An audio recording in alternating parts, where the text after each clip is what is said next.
Welcome to the Deep Dive. Today we're really plunging into a fascinating article you shared with us. hmm It's called Motivating the Learning Process, Integrating Self-Determination Theory into a Dynamical Systems Framework.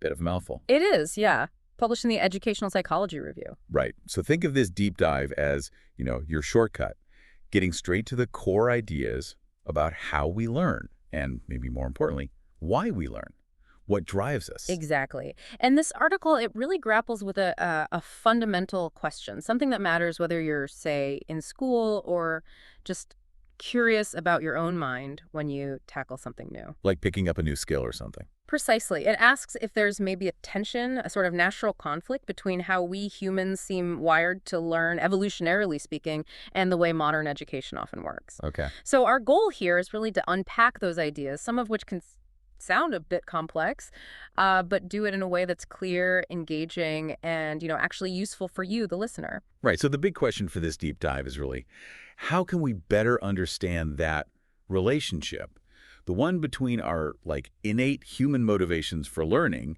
and the systems we often find ourselves in? Uh-huh. And crucially, what does that mean for learning more effectively? Yeah. Less, overwhelmingly. Yeah, absolutely. And the article uses these two big theoretical frameworks to explore this.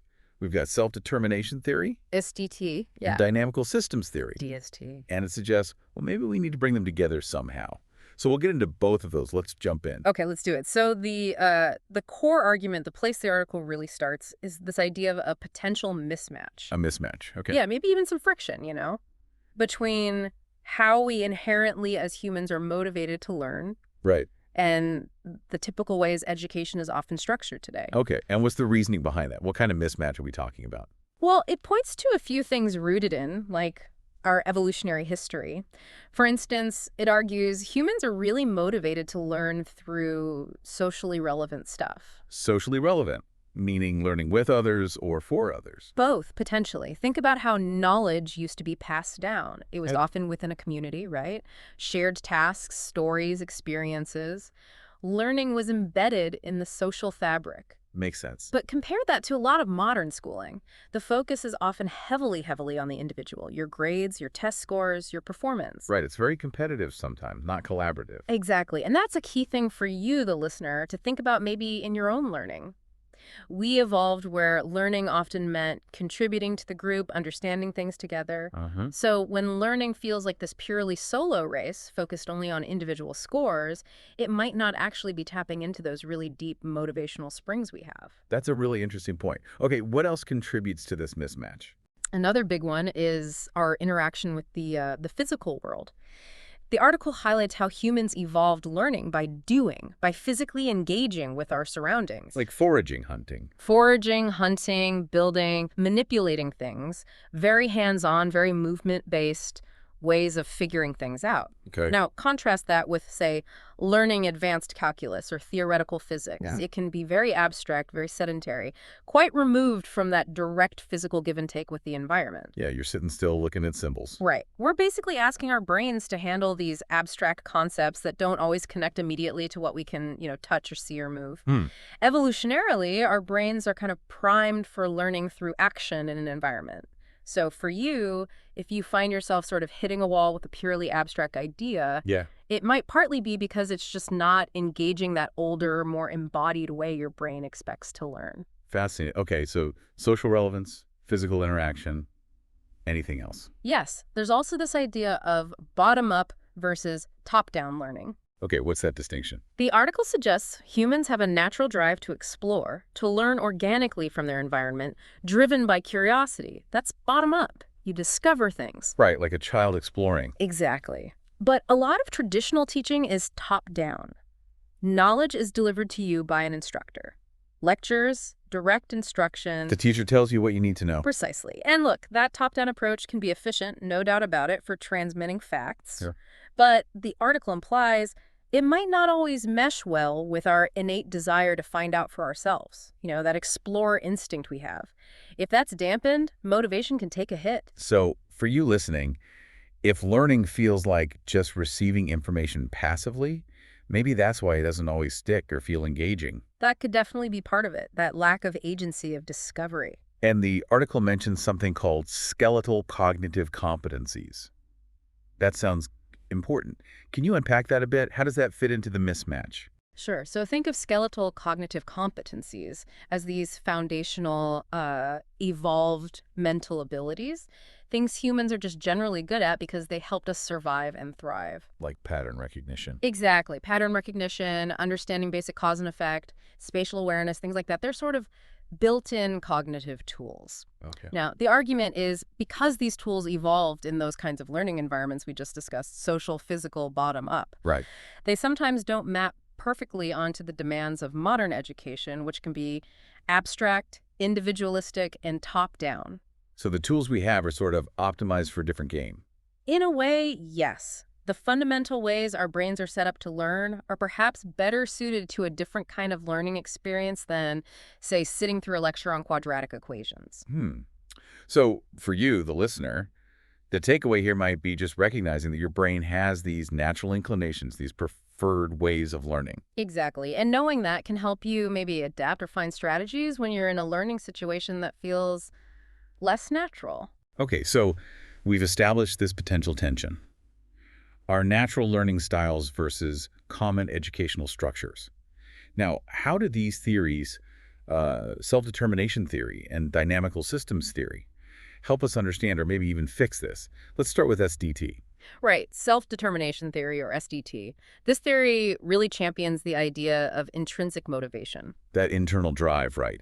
Doing something because you find it interesting or satisfying? Precisely. Not just for a grade or to avoid trouble. And while this particular article excerpt doesn't dive super deep into the mechanics of SDT, Okay. it's crucial for you to know it's built around three core psychological needs. The theory posits that our motivation, especially intrinsic motivation, really thrives when these needs are met. And those needs are Autonomy, competence, and relatedness. autonomy, competence, relatedness. Okay, can you give us a quick sense of what each means in a learning context? And maybe connect them back to those mismatches we talked about. Sure. Autonomy is basically feeling like you have some control, some choice in what or how you learn. Okay, like choosing your own project topic. Exactly. Or having some say in how you approach a task. Right. Now, think back to that top-down teaching model. Right. If you feel you have zero choice, zero input, that directly clashes with this need for autonomy, and your motivation might just, wither. Makes sense. What about competence?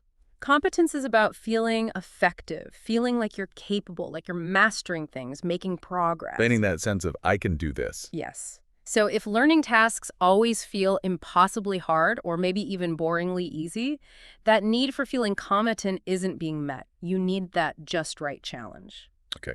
And the third one, relatedness. Relatedness is about feeling connected to others, a sense of belonging, feeling like you matter within that learned community or environment. Linking back to the social aspect. Absolutely. If learning is purely solitary, purely individualistic, with no chance to connect, collaborate, or share with others, Yeah. that fundamental need for relatedness might go unmet. So SDT basically says, if you want people to be genuinely motivated to learn, you need environments that support their sense of choice, their feeling of capability, and their connection to others. That's the core idea. And the implication in the article is that focusing on nurturing these internal drivers, these SD2 needs, might be a key way to bridge that gap, that friction we discussed earlier. The gap between our natural inclinations and how we're often taught. Exactly. So for you, the listener, consciously thinking about these needs in your own learning could be powerful. How so? Well, you could actively look for opportunities to exercise choice, right? Right. Find ways to challenge yourself appropriately so you feel that sense of competence growing, and maybe seek out others learning the same thing to build that relatedness. Proactively shaping your own learning experience around those needs. Could make a real difference, yeah. Okay, that's a great overview of SDT. Now let's tackle the other one. Dynamical systems theory, DST. This sounds maybe a bit more scientific. It has roots in fields like physics and biology, yeah, but it offers a really interesting lens for learning. It's different from SDT's focus on internal motivation. How so? DST looks at development and learning as, well, complex dynamic systems, constantly changing, constantly evolving based on the interaction of tons of different factors. Okay, like an ecosystem. That's a great analogy. Think of a forest. You've got internal things, the trees, the animals, the soil microbes, and external things, sunlight, rain, temperature.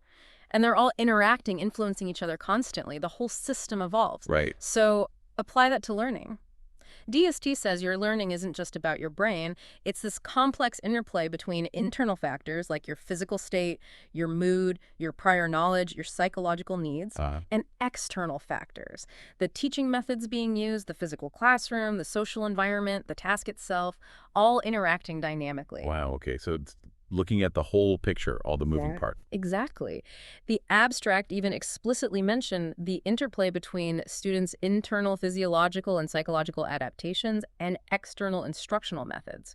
That's pure DST thinking. Right, I remember that. So DST emphasizes that learning isn't just information going from teacher to student.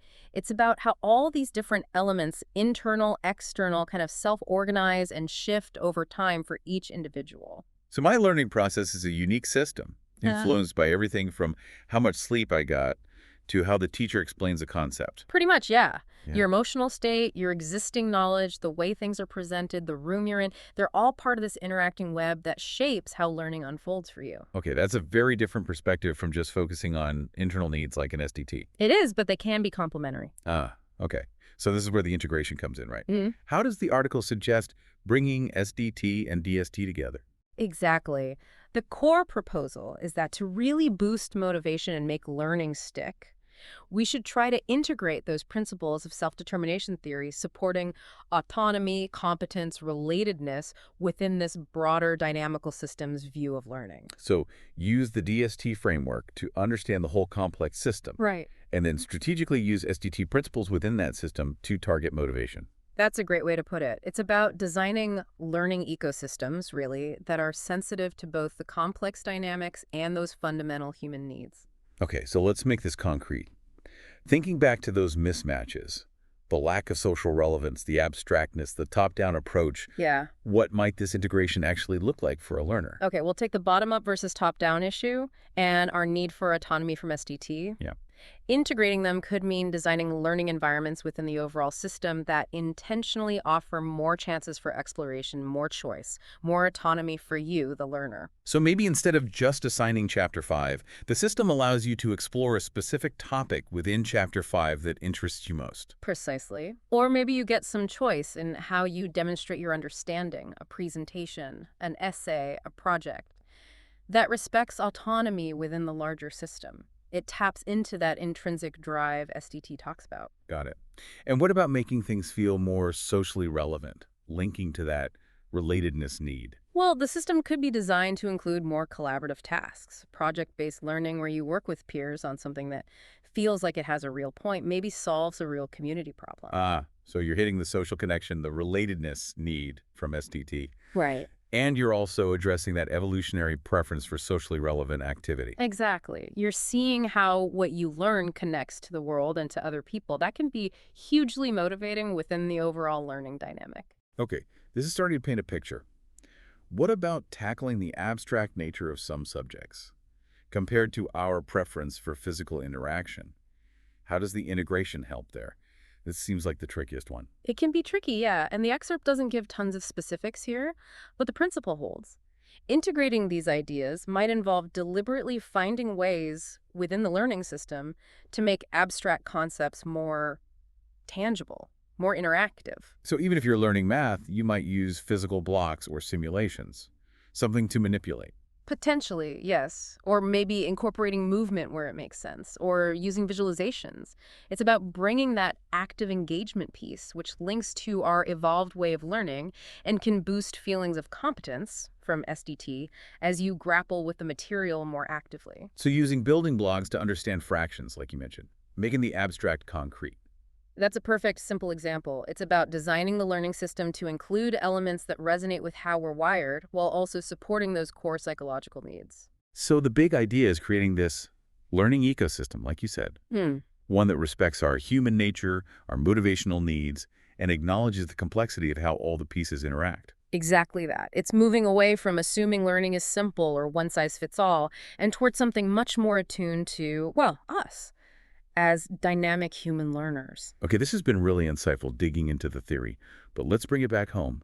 Why does understanding all this matter to you, the listener, in your everyday efforts to learn things? Well, I think understanding these underlying factors, these motivational drivers, these potential mismatches can be incredibly empowering for you. How so? Because whether you're in a formal course, trying to upskill for work, or just learning a hobby, being aware of these principles gives you a sort of diagnostic toolkit for your own learning. Okay. If you feel stuck or bored or overwhelmed, you can ask yourself, is my need for autonomy being met here? Do I feel competent? Is there any connection or relevance? Am I just passively receiving info? Ah, so you can troubleshoot your own learning process. Sort of, yeah.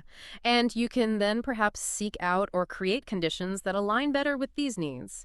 Maybe you find a study group for relatedness, or break a big task into smaller steps to build competence, or reframe the why to find more relevance and What autonomy. makes the whole process less mysterious, maybe?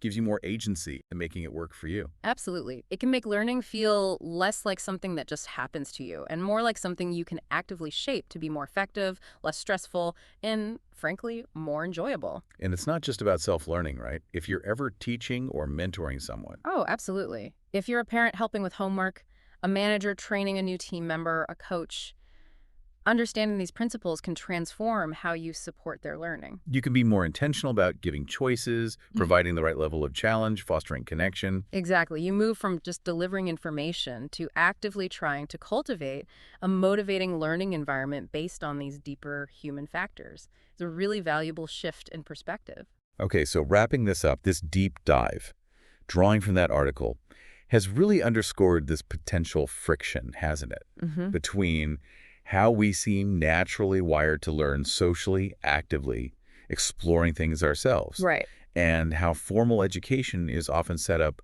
sometimes individualistic, passive, top-down. Yeah, that tension is key. And the article suggests a path forward might lie in blending these two powerful frameworks. Self-determination theory, with its focus on our crucial needs for autonomy, competence, and relatedness. And dynamical systems theory, which helps us appreciate learning as this complex, interactive, whole system. Bringing them together offers a way to think about designing learning experiences that are much more motivating because they're better aligned with, well, our fundamental human nature. That's the promise, yeah. A more human-centered approach to fostering learning. Now, obviously, we've only skimmed the surface here Oh, today. for sure. Both SDT and DST are huge areas of research. There's so much more to explore if this has piqued your interest. Definitely. Which brings us to a final thought for you, the listener, to maybe take away and chew on. Hmm. Think about your own learning history. What were those moments, those subjects, those experiences where you felt truly engaged, where learning just clicked and felt good? Yeah, those peak learning moments. Exactly. Now, considering what we've talked about today, the importance of feeling you have some choice, feeling capable, feeling connected, feeling actively involved, seeing the relevance. All those SDT needs and the evolved preferences. Right. How might those elements have been present in your best learning experiences? Mm. And maybe more importantly, what could reflecting on that tell you about how you might want to approach learning new things in the future? That's a great question to ponder. How can you intentionally bring more of those elements into your future learning? Definitely something worth thinking about. Thanks for taking this deep dive with us.